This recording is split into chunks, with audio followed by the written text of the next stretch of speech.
नमस्कार, न्यूज डंका में आप सभी का स्वागत है। राजस्थान में कांग्रेस का चिंतन शिविर चल रहा है। इस शिविर में कांग्रेस को फिर से पटरी पर लाने की प्लानिंग पर मंथन हो रहा है। सवाल यह है कि क्या कांग्रेस फिर ट्रैक पर आएगी? यह कह पाना मुश्किल है, क्योंकि कांग्रेस ने अभी तक हिंदुस्तान को हिंदुस्तान की दृष्टि से नहीं देख पाई है। कांग्रेस भारत को अपने नजरिए से देखती रही है और उसी का नतीजा है कि कांग्रेस हाशिए पर चली गई।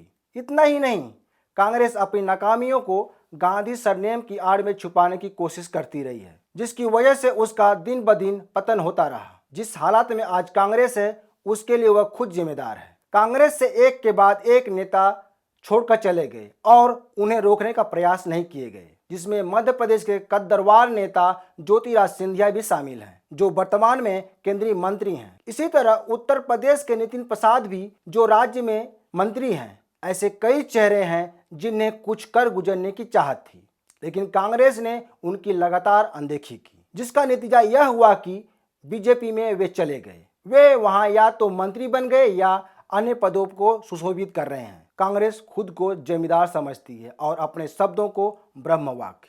पिछले दिनों महत्वाकांक्षी चुनाव रणनीतिकार प्रशांत किशोर कांग्रेस में शामिल होना चाहते थे, लेकिन वे नाकाम रहे। हालांकि उन्होंने सोनिया गांधी के सामने कांग्रेस की कमजोरियों का पुलंदा रखा और उस पर अमल करने की बात कही, लेकिन वे कामयाब नहीं हुए।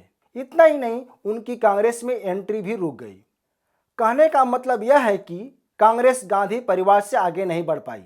घूम फिर कर वह केवल गांधी का ही जाप करती है, जबकि बाहरी नेताओं को वह तवज्जो नहीं दी जिसके वे हकदार थे। कहा जाए तो उनकी काबिलियत को वह अहमियत नहीं दी गई जो बीजेपी देती है। बीजेपी जिस तरह से अपने पार्टी वर्करों को तवज्जो देती है, वह काबिल तारीफ है। इसका जीता जागता उदाहरण कांग्रेस से छोड़कर आए बीजेपी में शामिल नेता हैं, जो कांग्रेस छोड़कर आए और आते ही बीजेपी में छा गए। असम, हिमंत बिस्वा शर्मा।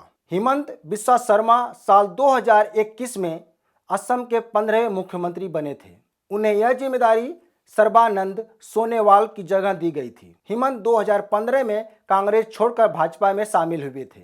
2016 के विधानसभा चुनाव और 2019 के लोकसभा चुनाव में शर्मा के जोरदार प्रचार को बीजेपी की जीत की एक वजह माना जाता है। हिमंत असम की जलुकबाड़ी विधानसभा सीट से लगातार 5वीं बार विधायक चुने गए हैं।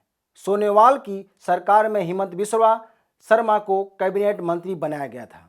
2021 के चुनाव में शर्मा ने 1 लाख से अधिक मतों के बम्पर अंतर से जीत दर्ज की थी। उन्हें बीजेपी ने नॉर्थ ईस्ट डेमोक्रेटिक अलायंस का संयोजक बनाया था। शर्मा ने पूर्वोत्तर के कई राज्यों में भाजपा को सत्ता में लाने का बड़ा योगदान दिया है। मणिपुर, एन बीरेन सिंह ने 2016 में कांग्रेस छोड़ दी और मणिपुर में 2017 के विधानसभा चुनाव से ठीक पहले भाजपा में शामिल हो गए। 15 साल बाद राज्य में एक गैर कांग्रेसी सरकार बनी और भाजपा ने एन बीरेन सिंह को सीएम बनाया। मणिपुर में बीरेन सिंह बीजेपी के पहले सीएम बने। उन्होंने भाजपा और उसके सहयोगियों के 33 विधायकों के समर्थन से विधानसभा का फ्लोर टेस्ट जीता।